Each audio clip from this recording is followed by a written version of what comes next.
Welcome to another episode of the Healer's Corner. Tonight we have Laura and Laura's hubby. Technical advising. Going over how to keep your aura and probably your whole energy field healthy, doing the paranormal investigative stuff, because some stuff can happen while we're out doing that. But why don't you two give a little introduction about yourselves, maybe how you got into it, and talk about your group that you have so other people can follow you there as well. Sure. So I'm Laura Slys. I am an empath and a psychic medium, specializing in reading auras and making connection with spirit. I have been a paranormal investigator for a little over 15 years now, I'd say. And Matt and I co-founded 111 Paranormal, which is our investigative group. And boy, we just have had great experiences and just a wonderful time doing that and trying to figure out, what's next. And I think a lot of our experiences have brought us to a point where we've got some definitive ideas about what happens beyond this world. Yeah, it kind of just came together, and we've had some interesting experiences and things that we can't explain, but we try to debunk. What could be obvious, and then when you can't debunk it, then you realize it's something bigger than ourselves. So. So the first question was, what exactly is an aura in your understanding, especially in the context of paranormal work? Is it purely energetic or does it have other components? So as far as I'm concerned, what I see is somebody's energy. So it's a field of energy that surrounds them. And I call it an aura because I don't know what else to call it. But a lot of times I think what I see is what I need to see to give someone the reading that they need to get, right? Because to me, those colors stand for certain things. When I see yellow, I know that there's something spiritual or supernatural, paranormal that's happening in that person. And when I see blue, I know that person has some empathic abilities. And when I see red, that's a strength color. So it's something where that person is strong of character, and usually that person is the one that people in the family or people that they know will go to because they know they're going to get a straight answer and they're going to get the right, they're going to get the real answer. And so it's all of those things, but it's so much more than that too, because they can change. I think that when you have paranormal or spiritual abilities, those colors often stay the same, but they come in different degrees, right? They can be bright yellows versus muted yellows, and they can be bright blues versus a more subdued blue. And a lot of times those things mean that, you know, you may not want that, or you may not be willing to admit that you've got that. Or so I have to interpret those, but the interpretation is really based on that person who's sitting in front of me and what my gut's telling me about them and what my instincts are telling me and what spirit is telling me too, because I will a lot of times tap into, depending on the shape of the yellow I see in someone's aura, I can tell if they've got somebody with them. And a lot of times if I draw, I do draw the aura as well. So I draw it out and give it to the person to take with them when I do a reading. And a lot of times when I get yellows that are sharp, it's like I'm coming in and the spirit will say, I'm trying to reach this person. And then we work on trying to get that message and find out who that person is and what's going on and why they're reaching out and why they're hanging out, things like that. And it's been some really, really amazing things that have happened. And I've not been doing this too long, a couple years now, but some of the most amazing experiences that I've had and being able to give people closure or give people an idea of who's with them and who's watching. And but also, on the other hand, I'm also working with people to when I get an orange color in their aura, they are very structured and kind of rigid and, want things a certain way. And so depending on what that orange is mixing in with, I can have that conversation that says, hey, maybe you need to kind of step back a little bit and not try to be so controlling in this situation. And so it's really kind of a cool mix of things. Yeah, and I don't even know, like, I call it an aura. I hope that's what it is. I mean, I think that if someone else was an aura reader and read that person, they'd get a lot of the same colors that I would get. But I know what I need to see to have that conversation with that person. Now, I'm glad you said I draw the aura because I meant to have this ready. So I got up and left. But this is the one, and I hate the reflection showing, but this is one that Laura did for me. Yeah, you had a lot Um, of yellow in that. so we got what, like yellow into blue, Yeah, purple, and that yellow into blue, slight green, but that yellow stayed pretty prominent. It didn't it blend. did, and that meant that you had, in that sense, what I would interpret that as is that you got a little bit of a pointiness coming. So there was somebody around you at the moment that we did that, but also too that you've got the ability to connect with spirit. And that's what that yellow means. And the blue is definitely you have a very much an empathic aura about you. So you can pick up on not only living but non-living feelings and emotions. And so when I see something like that, I usually tell people, I'll have a conversation with them to see, do you know that you can do that? Do you feel sometimes that you can pick up on things, and maybe sometimes it's not even your own emotion that you're feeling, but all of a sudden you switch emotions really quick. And a lot of times they'll kind of stop and say, oh yeah, I do. And I said, well, that's not your emotion. Like, you're picking up on something else around you. But you also had the purple, which is family. So you had the whole family vibe going on there too. And those do tend to change sometimes. I would say that that more or less the yellow and the blue, those spiritual abilities, those are always going to be in your aura in some way, shape, form, or color, right?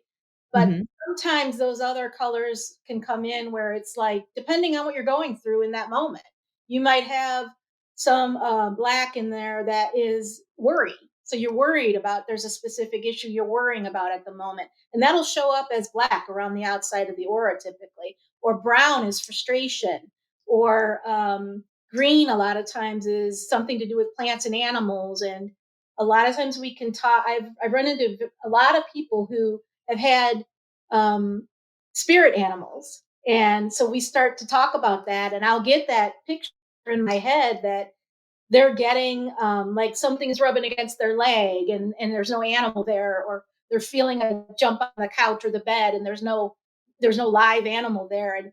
And that stuff comes into my head, and so I have those conversations, and 9 times out of 10 that's what's happening. And so I'm telling them, yeah, you've got spirit animals that are around you as well. So you it's an amazing thing because it gives people so much peace and love. And our animals are our fur babies, so when I can connect like that, it's always special to me.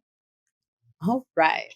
So, second question, dun dun dun, would help if I was on the right tab. I may or may not have like 75 bajillion tabs across my browser, so don't mind me. Um, How do you believe paranormal entities or energies interact with a person's aura? Is it a direct attack, a slow drain, or is it something else?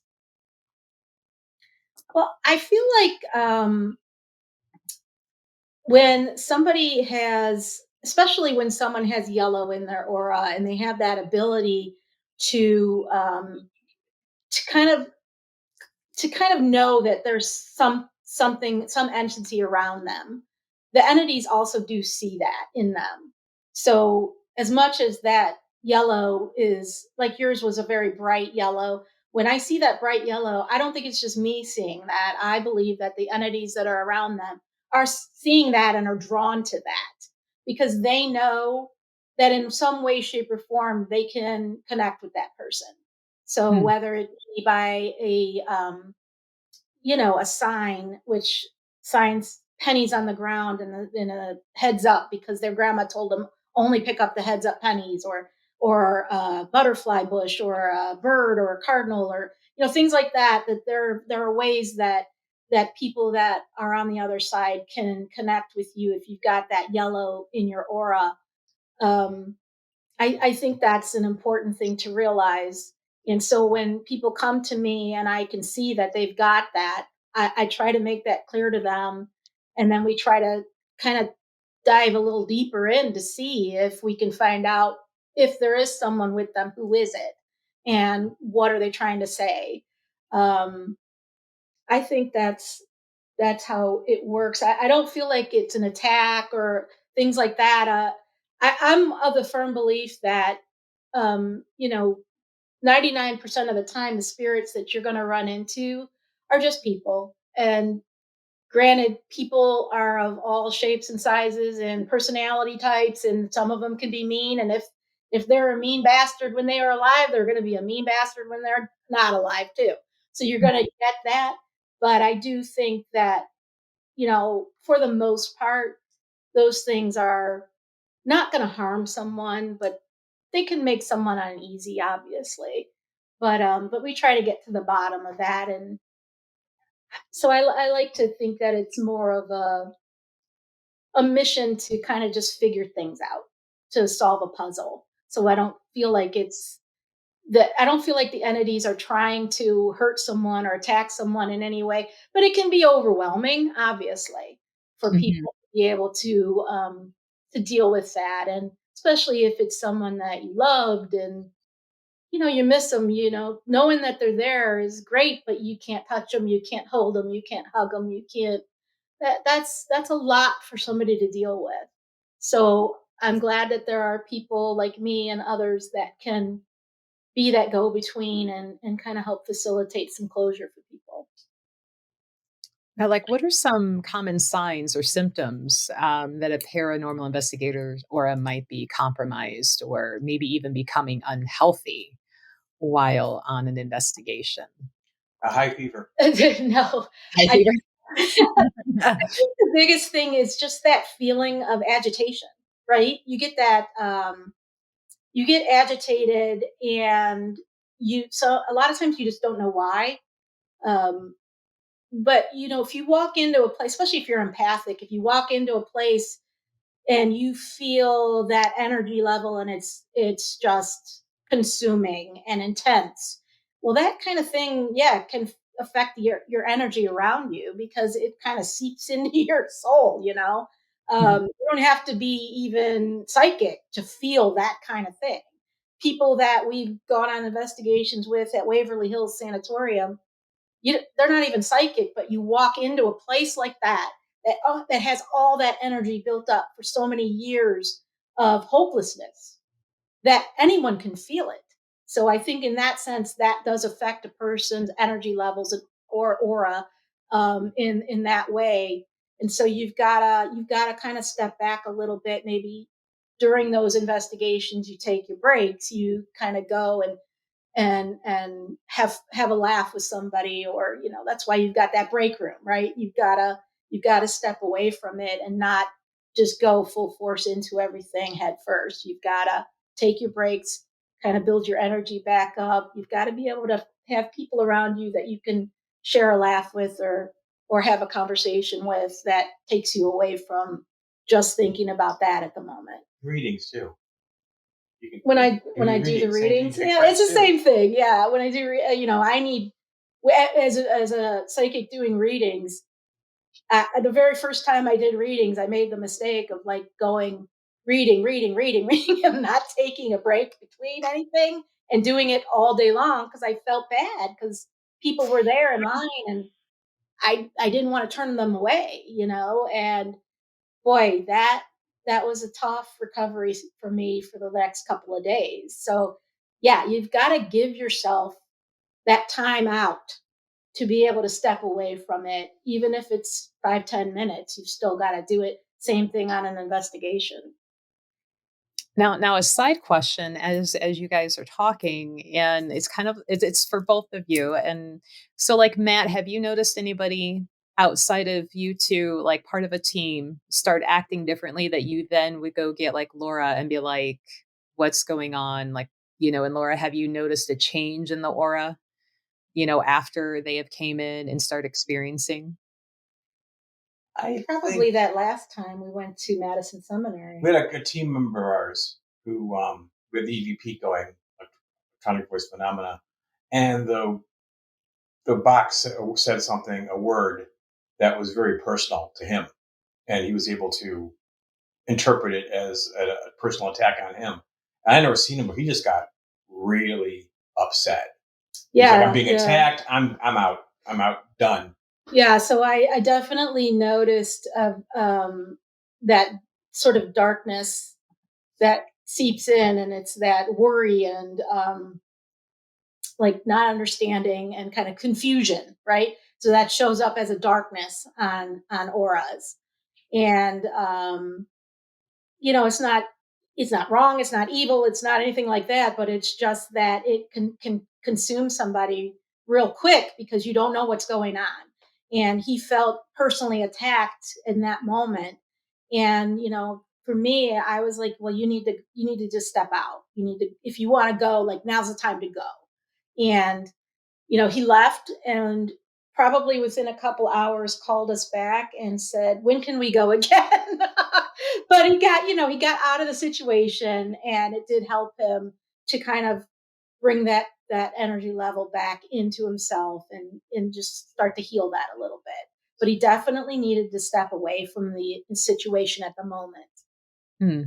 We had another team member. We were at overnight, and we actually stayed the night, and she was getting really anxious, agitated, and just bringing in a lot of confusion, a lot of drama. It was just, and Laura had to step in and say, maybe you're not cut out for this. Yeah, I mean, it was like, wasn't trying to be mean or anything, but you have to, you do have to have a sense of strength about you when you're doing investigations, because you don't know what's going to happen. You don't know if you're going to run into a spirit that is, domineering, and someone who was a bad person in life. Um, and so you've got to be prepared for those kinds of things. And it's a tough thing to have that conversation with people, but sometimes it's what's got to be done, because you don't want them to have like a permanent scar on their aura because they can't find that piece that they need to find to get back to where they're healthy again, right? uh, so sometimes you have to have those conversations. Did you have any new questions pop up, Maria, so far? Yeah. So, um, on the side on this topic here, have you come across that if a person doesn't step out in the investigation, that there might be a borderline possession, that they might bring this spirit home with them? I'm going to tell you, in 20 years, nearly 20 years of doing this, we're about 18 years in. I've never experienced that kind of thing. Um, like I said, 99% of the time you're dealing with a ghost, and so there's not a possession. That's not something that is going to happen. That's more along the lines of like I would say an elemental. That's an easier thing for like an elemental spirit to do, because they're more of like the earth, and they can move differently than ghosts and spirits can move. But I think what happens when a person stays in the environment that they shouldn't stay in, it's draining them. That's what's happening. So it's draining that energy that they have. I don't think that then in turn becomes a place where they can get possessed or get an attachment. But a lot of times, these spirits are in this place, and obviously none of us know exactly why, right? We don't know the answers to that, but many times they're there and they're going to stay there. They're not going to leave with someone who comes and says, hey, I'm going to attach to this person, because there's a reason why they're there. Do I know what that reason is? No, I'm not going to pretend like I do know what that reason is, why some spirits are mandated to stay where they're at, right?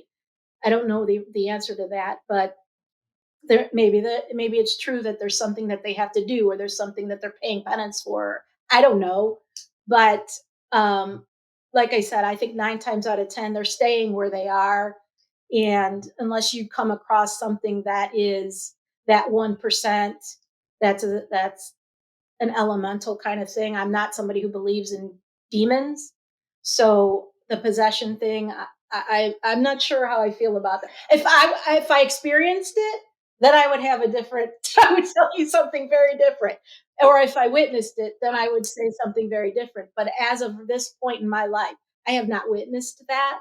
I'm not saying that it's false or fake, or I'm just saying that in my experience, I have not experienced that. And I think too, when you talk about possession, it's also the way the people's threshold is. If they're susceptible to that, they might have a negative feeling, and they might think oh, I'm possessed because I'm thinking something that I normally didn't think. So it's just a matter how people react to that kind of change in their mental environment. Also, too, the possession thing, Except for the Twitch. sort of like that. So tying into that, people that are that have some level of psychic ability, sometimes I think that it can feel almost like a possession because, and if you're psychic out there, you know what I'm talking about. You get these thoughts that pop into your head that aren't yours. And you get emotions that come into you that aren't yours. And so it throws you. And all of a sudden, you're in this environment where you're not understanding why you're feeling a certain way. You're not understanding why you're hearing things or experiencing something that you just don't understand why it's happening to you. And that can feel a lot like possession. That can feel a lot like an entity that's coming in and kind of taking over, when what they're doing is really trying to communicate, but you just may not be experienced enough or not know that you've got this ability to interpret those things. And it takes a long time to get there. I mean, when I first started getting words and thoughts and voices in my head, I thought it was crazy because they're not yours. And all of a sudden I started to finally accept what I kind of always knew my whole life. But once I did that, I was able to then distinguish between what was mine and what wasn't mine. But it takes a long time to get there, and it takes help. And one thing I will say, like Goddess Elite does a psychic circle, and those kinds of things. People should go and participate in those if you feel like you've got any kind of ability or you're feeling those kinds of things, because that helped me quite a bit, and I can't say enough about what that did for me. And we didn't even have to bribe you to say that. You didn't. I mean, it's true. It's true. Like it really did help me out in my head. So it was amazing.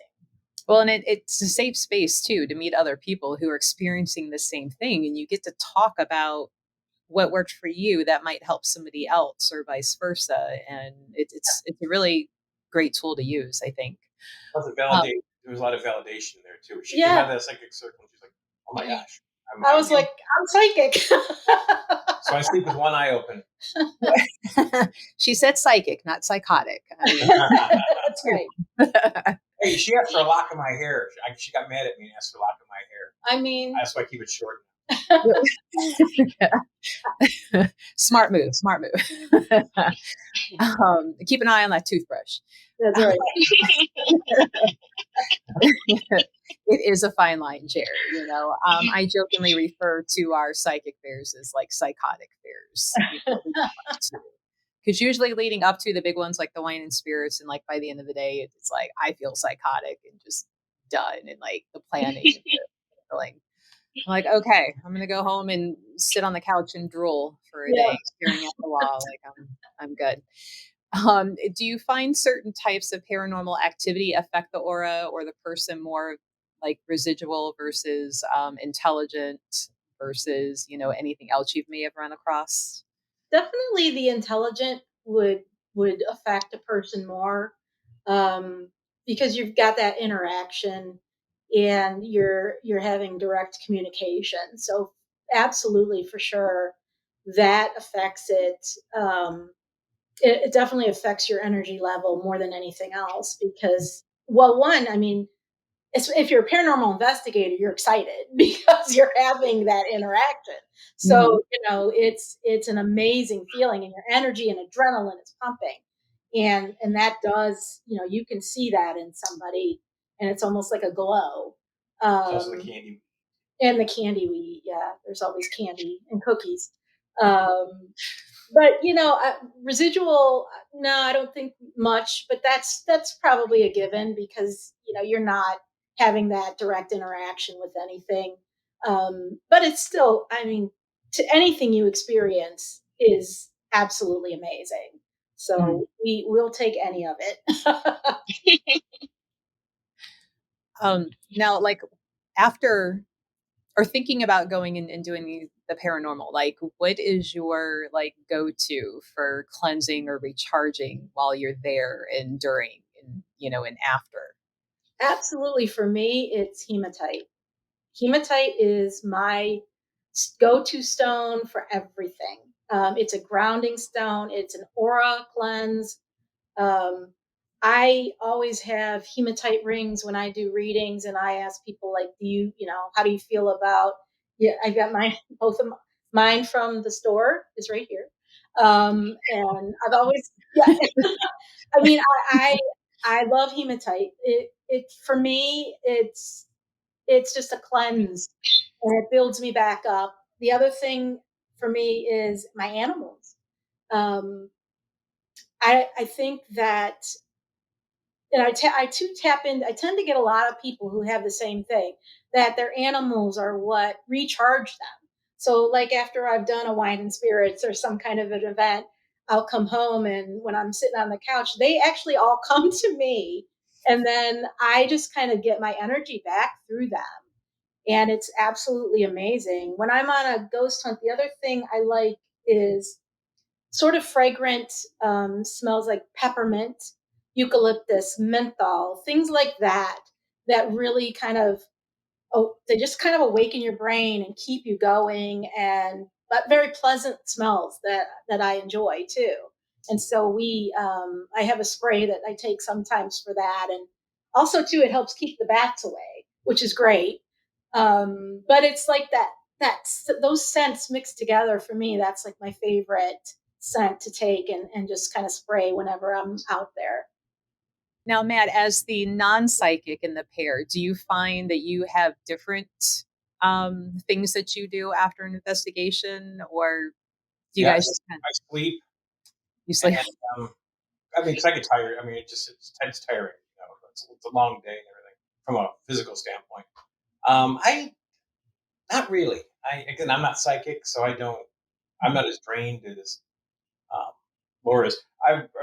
As a side note, to talk about draining energy and things like that, where when our cats are sick, she will try to take their ailment away from them, and she winds up getting similar symptoms.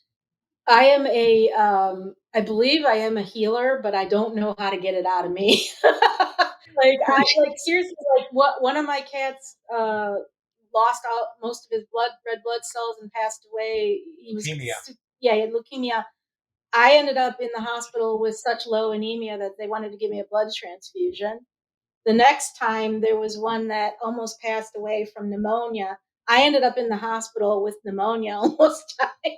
Like it's been so, like, toothaches, and it's been really kind of crazy things that I'm not even intentionally trying to do that, but I end up with that. And Matt has always said that, like, my skin buzzes, and so it's a weird kind of thing. So It's like electric. It's like a vibration almost. yeah, so it's been a weird, I don't know. I have to figure that out. Melissa, you're gonna have to help me figure that out. Yeah, I feel like we have a whole side conversation, Yes. to do later. Like, no, ma'am, you're not supposed to make yourself Energy sick. I'll do animals. My ADD just kind of went through it. But no, I don't really have to get back on track. I don't really have anything. I don't really feel drained or anything like that. I did have somebody. I think Jim, who was at Goddess Elite, told us one time that Matt was a little bit. He said a little bit psychic, but that the That problem is I sort of overwhelm it, and so like You're cramping my style. I I'm out of know. here. I'm sorry. So that But we've both been told by numerous people that we've gone to see years before I started doing readings that he was my protector. That um, that when I go ghost hunting, it's a soul level protection kind of thing, and that he does have some psychic ability, but that it just kind of gets overshadowed. So I always thought that was really cool. And there are some strange things that he gets feelings about things.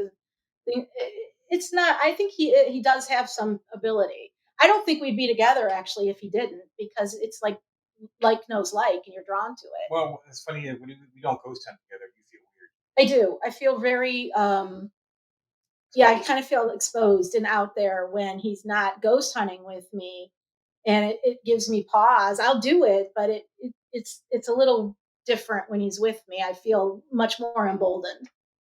Plus, I carry all the stuff. That's true. So I don't have to carry anything. Carrying the heavy stuff physically and spiritually. What are your 3 to 5 practical go-to methods for protecting your well, you kind of said hematite, but do you do any sort of like shielding? Do you have any specific like ritual either one of you do before going, prayers, anything else besides hematite?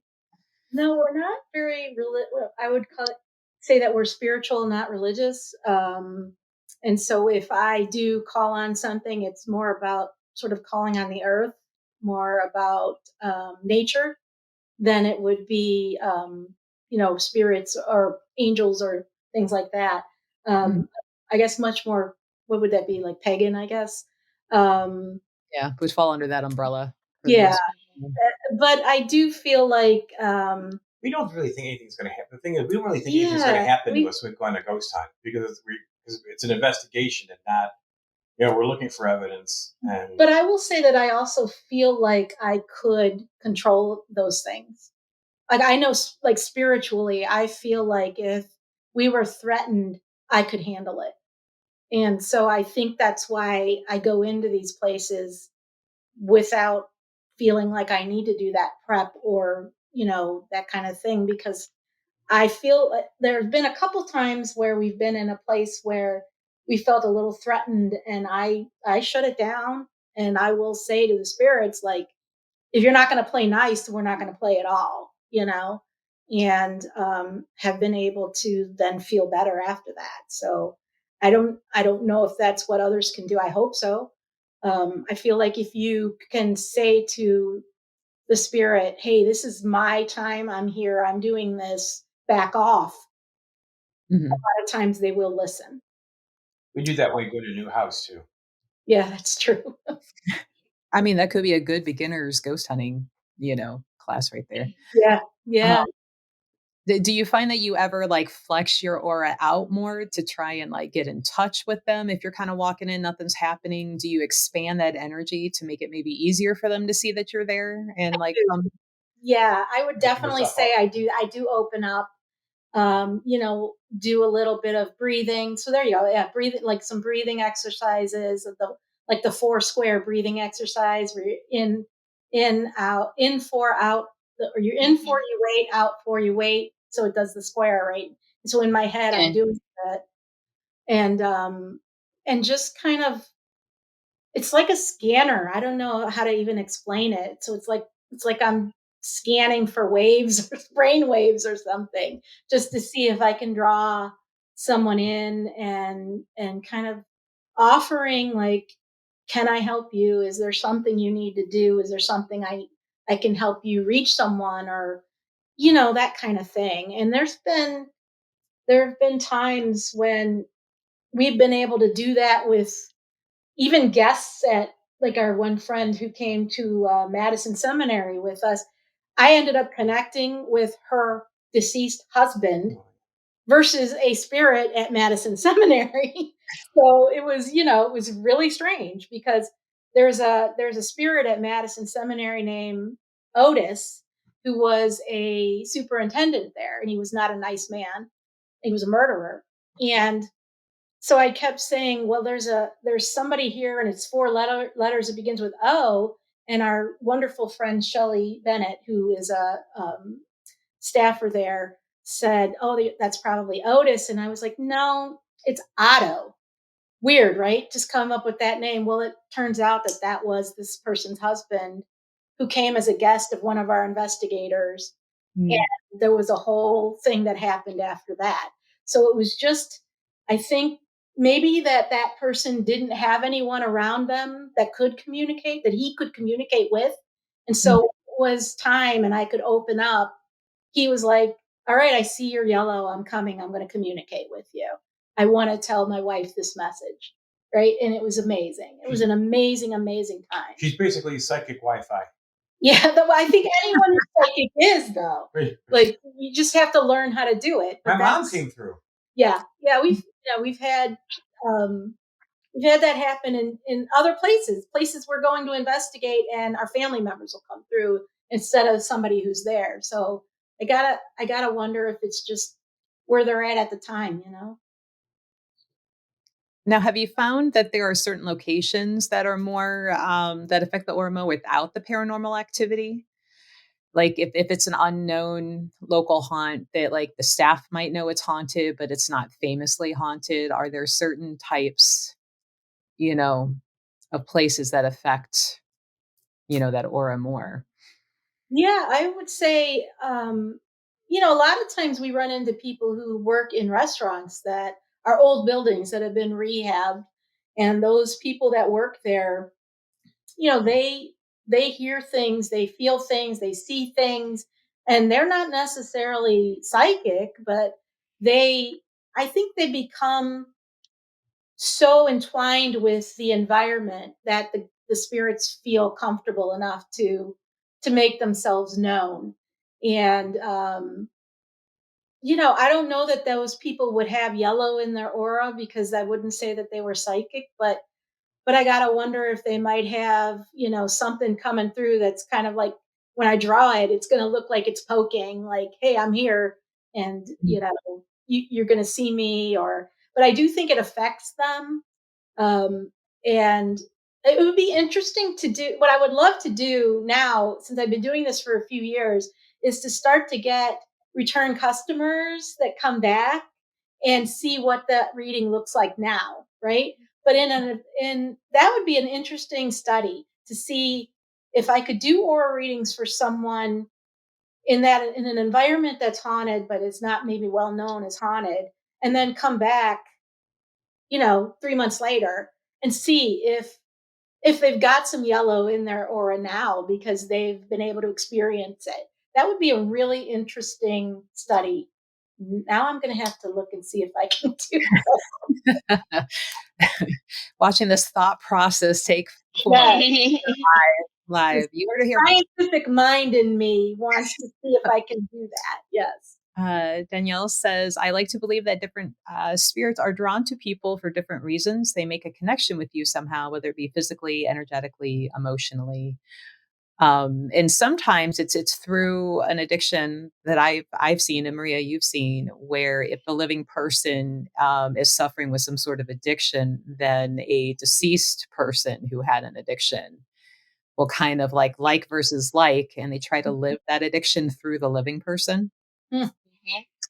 So, um, Yeah. so same for like the sanitariums and hospitals. Like, have you had any crew members, trying to, be healthy, working on theirs, and maybe they've been sober, but have you had a spirit like sense that and like, mess with any of your crew members?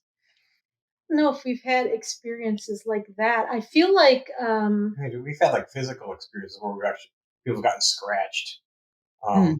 but no one's ever like offered somebody a drink. Hey, no, um, no. I think that you touched on it, which is like knows like, right? Because I feel like a spirit would maybe maybe it's not trying to get that addiction through them, but try to get that understanding. Mm. Because a lot of people that come in won't understand what that spirit has gone through, and may not be as what may not have the empathy that is required for them to understand, what that spirit went through and what got, maybe what killed them.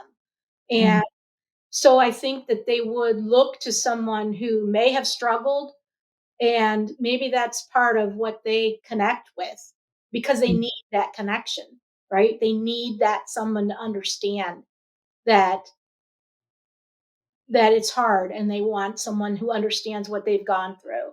And that just makes me think about that even more, because that's such a beautiful thing, to be able to find someone that empathizes with you and not just feel sorry for you, right? So I feel Mhm. like that's Daniel's right on that, that there are certain reasons why spirits find those people. And I could see that. I know for that did happen to us. We went to Franklin Castle, and the woman or the girl that was there, her name was Emma. She died there of type 1 diabetes, and I am a type 1 diabetic. And I felt that I really connected with her in a way that no one else in that place could. And we I got a picture of her. Like, she literally came out to me, and we have a picture of her becoming a, what do you, an entity right in front of us. And I've got like her legs in her dress and her like her waist, like she's becoming a spirit in front of this camera. And I've got a picture of that. And I don't think that necessarily would have happened had I not been there, because we had that connection of that health issue, and she died from that. And so I think I understood that. Oh, As well as the children. I get children. I one of my other gifts is being able to capture spirits on film, on camera. And I would say probably 8 times out of 10 it's children that I am able to get, because I feel like I connect with them because I lost a daughter.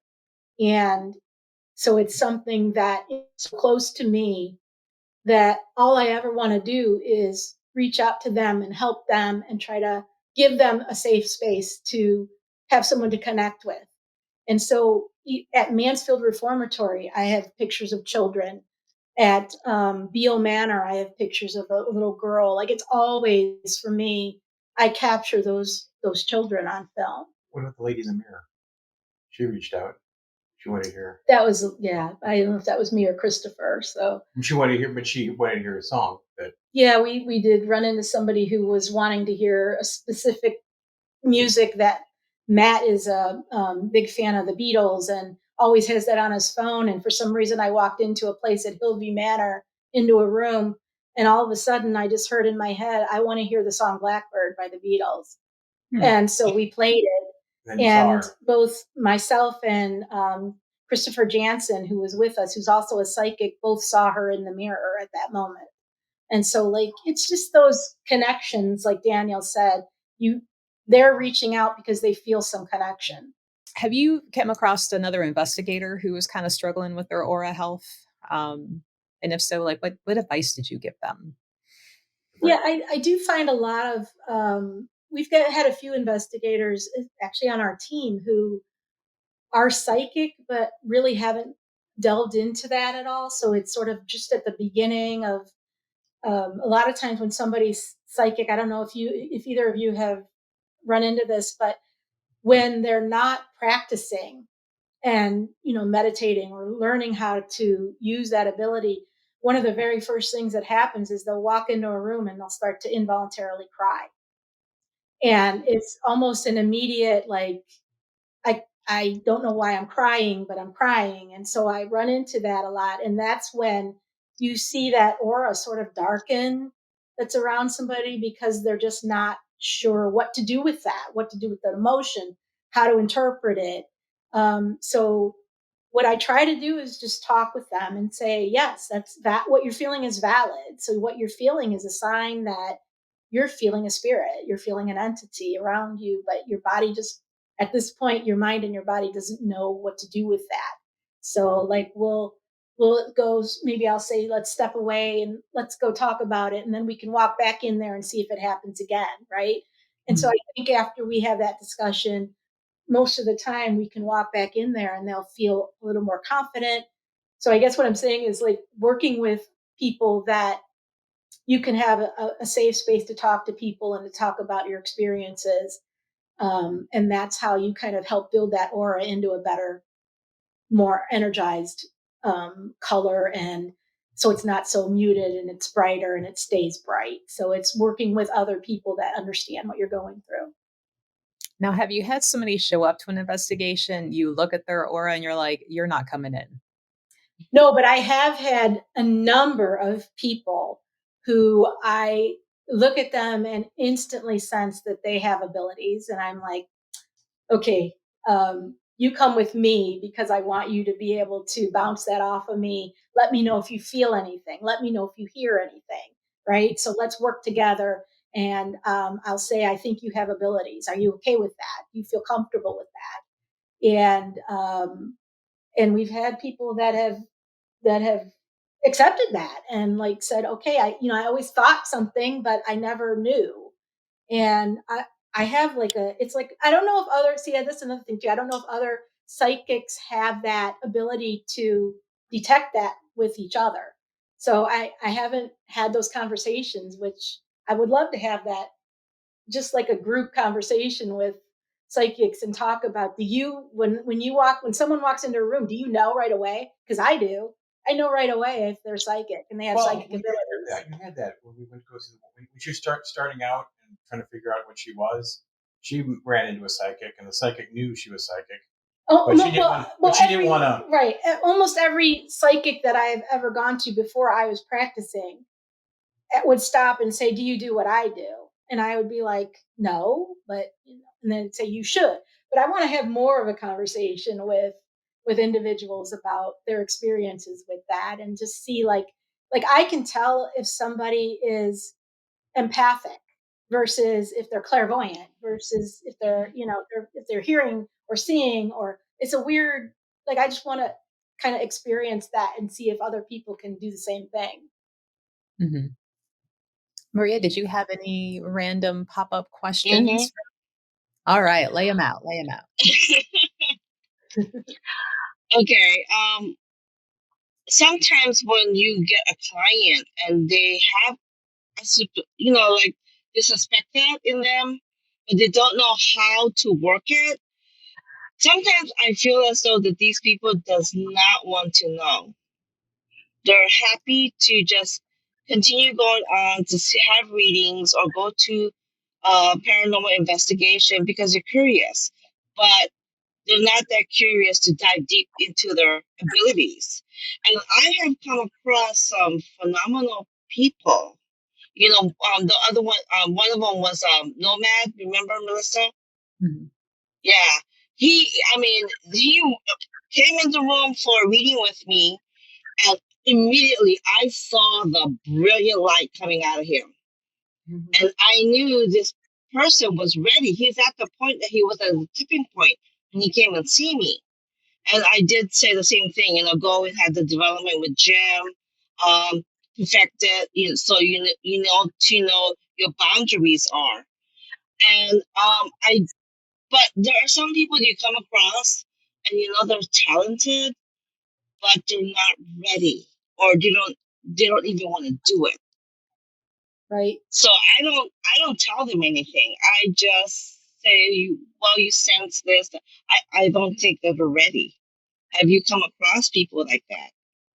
Yeah, I have too. Yeah, I've experienced that quite a bit, especially when you're detecting that in somebody. But I will, typically what I will do is I will say, do you know that you can sense things, or do you know that you pick up on other people's emotions? Like, do you experience that? And I'll ask them and sort of gauge like how they answer that question will tell me, do we have that further conversation about maybe you should be doing what I'm doing.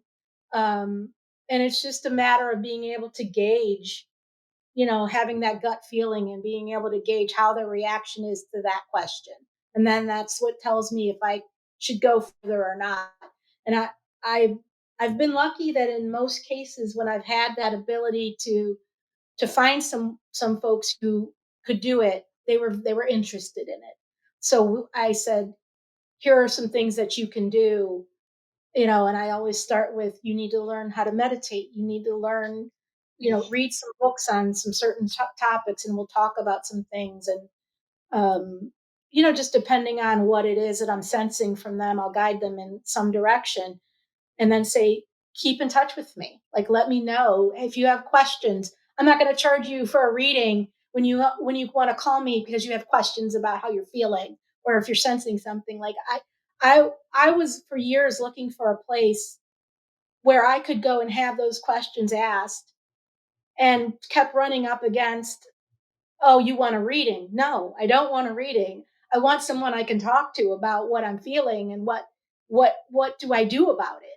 And so I've been kind of putting myself out there for people that have that ability, so that they do have someone that they can reach out to, and maybe help them in some way, shape, or form. Anything, even if it's just a question: where do I go? How do I do? What should I do with this?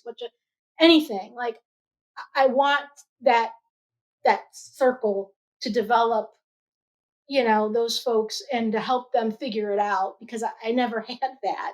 And so yeah, I get a lot of that, where people come in and some are uncomfortable, and if they are, I'll just outright ask them most of the time, like, is this something you're comfortable with? And if they say no, I'll say, well, you you have to learn how to deal with it then. And if you're feeling ill, or sometimes when you're suppressing those things, you can get sick physically. And I did for a long time before I accepted it. I was sick from a lot Mhm. of different things. Mhm. And so I will tell them, like, when I'm having that conversation, a lot of times it comes into my head what ailments they've had. And so I'll say, well, you're having stomach issues, and they'll look at me like, wow, how do you know that? And I'll say, because I've been there, and I'm seeing that you're having those issues. But a lot of that is because you're not helping to get this energy out of you. It's just stifled inside you. And so, those are conversations. Yeah, we as psychics, we have to judge how we have those conversations with people, for Mhm. sure. Now, how do you differentiate between general fatigue or stress and the actual auric drain from paranormal work? Um, I would say, well, When you're tired, you're tired. yeah, when I'm tired, yeah. When I have done readings all day, like like at our last event, I it's almost this. It's a fatigue. It's a very different level of tired. It's like inside out, right? I don't even know if I can explain it, but yeah, I think you know what I'm talking about, though. She didn't wake up till noon the next day. Yeah, I mean, it's just like, it's this whole level of fatigue where your whole body just feels like used up. And I it's a very different feeling than just the normal stress or tired levels. I wish I could elaborate on it more succinctly, but I don't I don't know how to I don't know how to say that. Just like, I know that it's the difference. I don't typically get that on an investigation, though, I will say, because when I come home from an investigation, it's like going on a roller coaster for me, and I am like super high adrenaline rush. And so it takes me good 2, 3 hours after I get home to even calm down, because I'm just running everything through my head of all the cool things that have happened, and what happened with this, and who heard that. And so but when I do readings, it's definitely a different feeling, because I'm using all of that energy to connect with the spirits, with those people. And I do find that if I don't give myself time throughout that event, by the end of the day, I'm getting less coming through too. So I have to, like, I've learned now that for every, let's say I do three 15-minute readings, I got to take that last 15 minutes of that hour and just breathe and just think about my own thing, right? So that every time I'm going back and it's fresh, I can actually connect and get what this person needs from me, because I feel guilty if I can't. So that's why they're there. That's why they're paying to get a reading. So it's my job to make sure that I can give them the best that I can. Now, is there a correlation between physical health, spiritual health, in the aura? Can you see like physical ailment in an aura in one of your clients? I don't see it as that as much as what I see is the darker, like the black color will kind of come in and kind of come over some of the other colors. And a lot of times that's worry. And so what I end up getting when I'm telling somebody, well, I'm seeing black in your aura, and it's not necessarily a bad thing, but it's something you're concerned about and you're worrying about. And as I'm having that conversation, it's sort of like a video that's rolling in my head. I start to get images of the heart or the lungs and then I'll say to them, are you feeling ill right now with your stomach or your heart? And so that black kind of gets me to see, when I see that, it gets me to that conversation. So I will say, yes, it does kind of draw me into that. It helps me in my head figure out what conversation I need to have with that person. Nice. Now, do you find like exercising, eating healthy, does that help people's auras as well? I absolutely think it does, because it's not just a physical, that's a mental thing too, right? If somebody's exercising, they're in a good headspace. They're almost, when people exercise, it's a meditation form. So whether you're listening to music you love or you're just kind of thinking about something, it's meditation. And so, yeah, I do think it strengthens. I would bet that when I would do an aura reading from somebody who had just meditated or exercised or is eating healthy, that those colors would be brighter and they'll come out as very, very bright, dark colors, like just super pretty colors. And the more I see somebody that has worries and has health issues, the more muted those colors look. Now, do you think science is ever going to catch up to the woo-woo of auras and the connection with, paranormal phenomenon? Can I take this one? No. Can I take So this you one? can go first. Yeah. No, because again, the scientific community thinks that paranormal is a pseudoscience. In fact, I read one scientist said that the study of the paranormal is the biggest exercise of futility, because again, if they can't prove it they can't prove it in a laboratory, it doesn't exist. Well, the idea of science is that they need to be able to run experiments that can repeat. And how often, when you're in a paranormal investigation situation, do you get the same thing that happens three, 4 times? You don't. It's like fishing. Yeah, you get a voice here, and you may never hear that voice again in that same place again. Or you get a picture here, and you're never going to get that picture again. So there's no way to scientifically prove, based on the scientific method, there is no way that they'll ever accept it, because they can't repeat the experiment. So no, and that's unfortunate. And they'll tell you. But I do think more and more people are coming to our way of thinking than ever before. And so I that makes me happy and makes me feel good, because more people are open, and look, more people talk about it now than they ever have in history. Mm-hmm. So it's an amazing thing to see that wheel turning, and I love it. See, the scientists will say, if you or EVPs, well, that's just you're getting electronic interference from a cell phone or a radio or something like that, or they'll come up with every type of excuse to debunk what you come up with. And it's like, well, I got a voice here that we all heard. Yeah, I got a picture. I have pictures of things that I took, so I know no one was there, but I got a picture that came out with a little boy in it. So things like that. Like, we all have to just accept it. And who cares what science says? The scientists will say, well, the light refracted this way and it caused this shape like this. Yeah, no, it's not possible with the pictures that I've taken. But it's good to be skeptical, but it is. After a while, you kind of run out of plausible excuses and you realize it's something bigger than the rest of us. Well, we'll just let scientists do their thing and we'll do ours. So. I would say now I wonder, I have joked before about when it's my time to go, I plan on running amok for a while. And my friend Sandy beat me to it because she passed. We were going to have the Earthbound Hit Squad, and Nice. go after pedophiles. Like, oops, don't know why that one fell down the stairs. Exactly. I'm in. But now I'm like, okay, let's science, and I feel like it would be more college, right? A college putting on, trying to do some paranormal research, and be like, all right, let me know, and when I kick it, I'll come repeat some shit for you. Yeah, exactly. Let's do it. Like, that's what you need. I'm game. I got all the time in the world then. The funny thing is that which we don't see a lot of the para unity. There's a lot of infighting and did you really get this or did?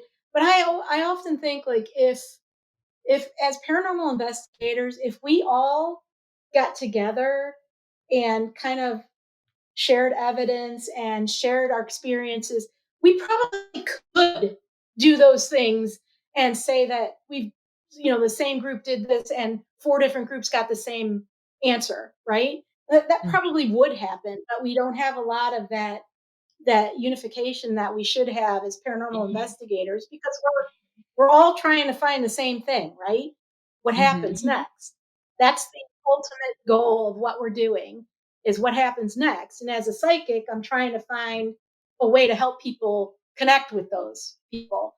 And so I feel like if everybody kind of got together, we probably could have experiments that were scientifically proven.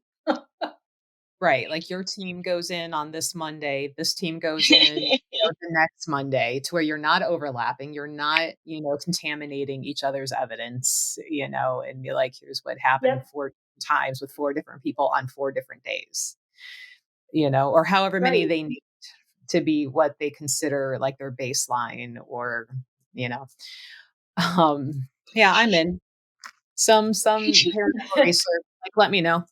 If I'm not pushing a pile down the stairs, I'll come do your experiment for you. So, well, thank you for answering all the paranormally questions with Aura. Maria, did you have any other questions not on the sheet? All right. Well, thanks for joining us, everybody. Hopefully you can catch us for the next episode of the Healer's Corner. We do this live Tuesdays at 7 p.m., but you can catch the podcast recording Friday morning, bright and early, ready for you when you're going to work, going to school, or you just can't sleep. So we hope to see you again. And thanks, guys. Bye-bye. Thank you. Bye. Thank you.